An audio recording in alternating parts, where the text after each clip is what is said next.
قل بفضل الله وبرحمته فبذلك فليفرحوا هو خير مما يجمعون۔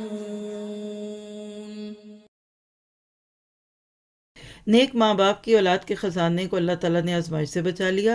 آج اپنے لیے نیکیاں نہ کیجیے، وہ تو آپ کرتے ہی ہیں۔